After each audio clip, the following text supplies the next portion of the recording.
ഈ ഗ്രൗണ്ട് കാണാൻ നല്ല രസമുണ്ട് കേട്ടോ. കാരണം അവരുടെ ജേഴ്സിന് രസമുണ്ട്.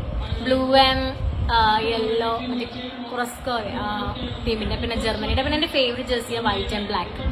നല്ല ഭംഗിയുണ്ട് കാണാൻ വേണ്ടി സ്റ്റേഡിയത്തിൽ അവർ ഓടി നടക്കണ അനുഭവം.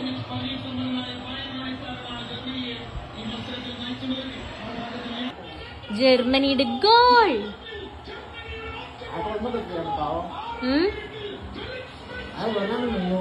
അച്ഛന്റെ പോലെ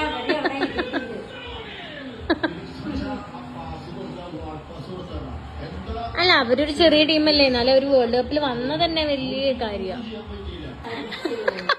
കുർസാവ് അടിച്ചു, കുർസാവോ. ജർമ്മനി ഫാനായിട്ട് അച്ഛൻ കുർസാവോനെ കൈയടിക്കുന്നു.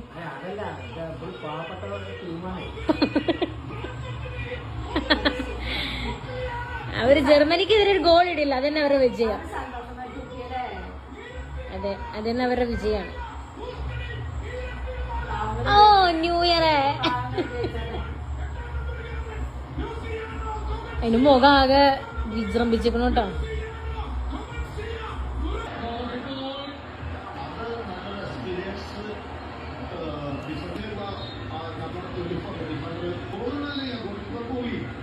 പെനാൽറ്റി എനിക്ക് ഇഷ്ടമല്ല, എനിക്ക് എപ്പോഴും ടെൻഷനാണ് പെനാൽറ്റി കാണുമ്പോ.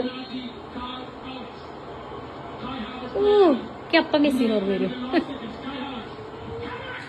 ഓ ഗോൾ, ഈസി ഗോൾ. എനിക്കുണ്ടല്ലോ ഈ ജർമ്മനിയുടെ കോച്ചിനെ കാണുമ്പോഴേ പഴയ കോച്ചിനെ ഓർമ്മ. എനിക്ക് ഭയങ്കര ഇഷ്ടമായിരുന്നു അയാളെ. ജോച്ചിൻലോ, മറ്റേ ഭയങ്കര സ്റ്റൈലിഷ് ആയിരുന്നു അയാളെ. ജോച്ചിൻലോനെ കാണാൻ ഭയങ്കര രസമാണ് അയാളെ ഡ്രസ്സിങ് സ്റ്റൈലൊക്കെ.